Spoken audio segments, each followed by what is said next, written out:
Hello and welcome to Chuck's Culture Channel, your place for lively conversation on the lively arts in St. Louis and beyond. And this time I'm talking with Kate Bergstrom, the newly appointed Augustin Family Artistic Director at the Repertory Theatre of St. Louis. That's why I'm hovering high above the Rep's main stage here.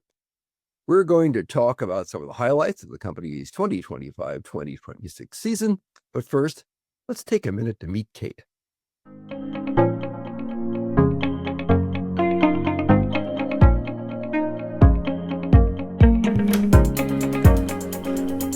Hi, I'm Danny Williams, Managing Director at the Repertory Theatre of St. Louis, and I have the pleasure of introducing you to someone very special.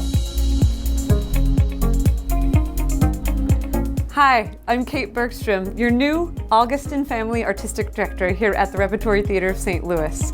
I'm overjoyed to be joining your St. Louis community, and I'm so grateful to be in the wake of such incredible artistic directors who've paved the way. I can't wait to celebrate, collaborate, and enjoy St. Louis together. Thank you for having me, and here's to many years to come.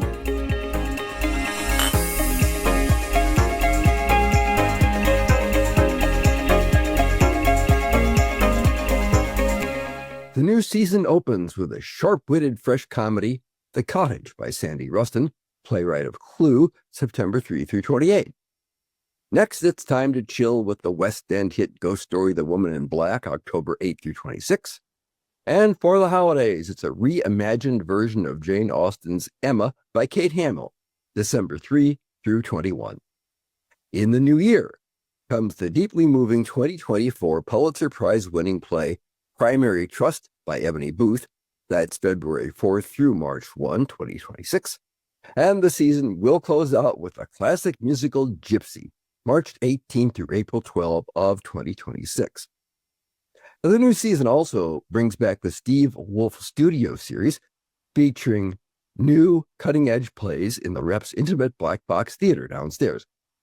The opening show, October 22 through November 16th, is TBA at this time, but the second show is the disarming comedy Mrs. Christian's Party. That's January 14 through February 8. And then the studio season closes with the mind-bending The Enigmatist, written and performed by New York Times crossword constructor David Kwong. But enough of me talking.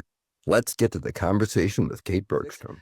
Kate, I know you're on a limited time frame today, but what are the things that, like the few items maybe that you think are the most exciting that you really get worked up about in the coming season? And I'm thinking especially things that you think would bring in new audiences to the Rep and maybe bring back some people who might have left over the past few years. Well, thank you for that, Chuck, particularly because it's so meaningful to me. The whole hope of this coming season is to bring in excited and wonderful audiences from St. Louis and beyond. And we've seen such a great uptick this season, and I hope for just more. So I'll talk about three things in particular. Okay. The main stage, the studio, and a piece or two that I'm particularly excited about, if that sounds all right. That sounds great. And yeah, it's been a while since we really had a studio season, so that would be... Isn't that wonderful? I'm so excited. Well, I'll start with our main stage. I think what's really meaningful is that this year really learned, amidst listening to the wonderful audiences, subscribers, and beyond, and getting to know the entire ecosystem of St. Louis, two really great things about the Rep. One is its power to uplift local extraordinary talent and the cadence at which it can create really cool impact from doing a variety of really exciting shows in ways that really only the Rep can do them. I think about the success of Dial M this past season and the joyful memories of things like Follies for folks. And what's great about our main stage is the 5-show season, an added show from our last seasons, is going to have something for everyone and has a lot of seasonal variety that captures the essence of daring imaginations. In that, there will be in total a 50% local identifying contingency that it's going to be a part of these shows that I think people can expect to know and love, and global and national talent coming into our fold to make these shows shine. Particularly excited to have a Halloween-y thriller coming into our midst with The Woman in Black. With Woman in Black, we saw that in London like 20 years ago, and that's a scary little show. It's a heck of a show, right? And if there's anything, Chuck, I've learned this year in St. Louis, it's St. Louis definitely comes out and celebrates Halloween. So I want to be part of that celebration. And it's so wonderful because this particular production is going to be featuring the two actors who've been doing the show on the West End for 15 years.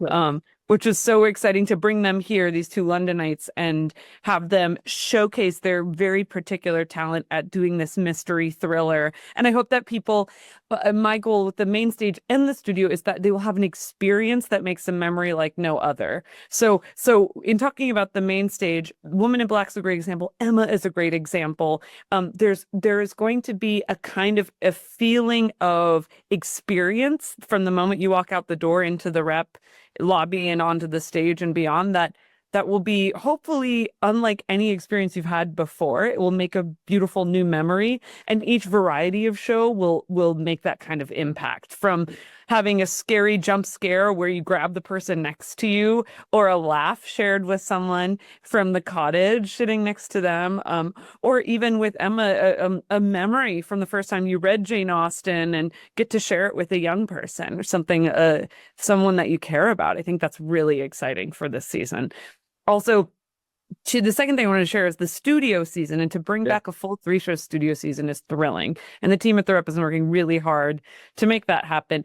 And the whole hope is that it will be an immersive, adventurous season. So from a show where folks will have dinner cooked for them amidst the show, yes, in January, to a show where people will be solving puzzles and wordplay and building a crossword puzzle amidst the show at the end of the studio season. The idea is that there will be adventurous and renowned and high quality theater in that space in a way that you've never seen it, and that will take you again on a journey where your memory bin will be filled for a lifetime of wonderful like theatrical memories. I'm glad to hear that about the studio theater. I have been a subscriber to the Rep for 4 decades or so now, and some of the most adventurous and fascinating things that the company has always done have been in that smaller studio space, that black box theater. So I'm really glad to see that that's going to be up and running again. I have fond memories of seeing some shows in there. Oh, that's so great. I'm so glad to hear it. And especially since this year we saw such wonderful participation with The Roommate and Athena in our studio, to be able to say 2 of these shows we are sharing, and then one we're going to hold off and share with folks in our Backstage Pass event at the library later in July. Okay. Mm-hmm. So and I interrupted you before you got to the next thing you wanted to Yes. Well, the third thing that I'm really excited about is that I'm going to be able to share and helm a musical at the Rep for the first time in quite some time. We obviously had a wonderful partnership with Stages where we did the $1 Million Quartet Christmas this year, which was awesome.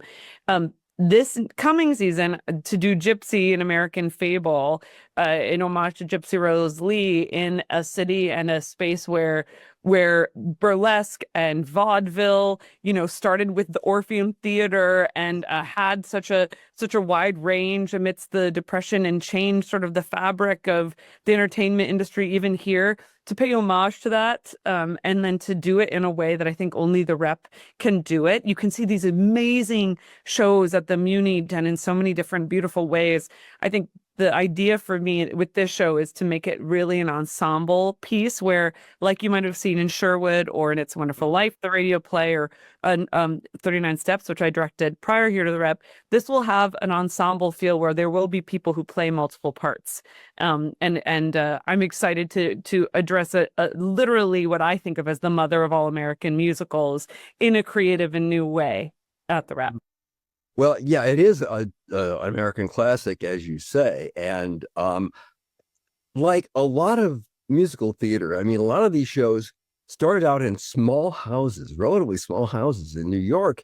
And my feelings when you start getting those into humongous spaces like, say, the Fox or the Muni, it can be a challenge to bring back that sense of intimacy, which you're not going to be a challenge at the Rep because it's about the size of most Broadway houses.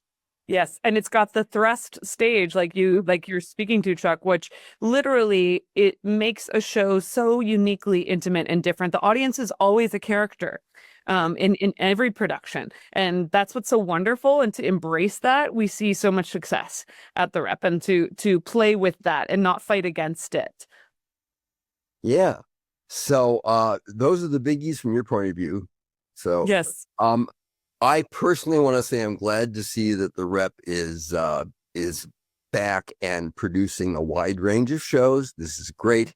As I said, I've been a supporter and a subscriber for a long time. So, and we should also mention that as we're recording this, we just had the St. Louis Theater Circle Awards a few days ago, and the Rep got 3 wins out of that, and I forget how many nominations.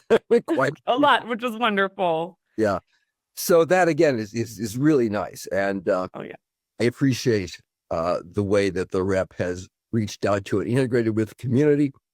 But the final thing, you mentioned something earlier, the Repertory Theatre of St. Louis, when I first started going to it, was really a repertory theater. And this, they're a core company of people, most from St. Louis, who acted most of the shows. And I think the company got away from that a bit, to the point where most people were touring actors. Nothing against it, because it's a good job, but I like the idea that we're going to see more local talent here in St. Louis.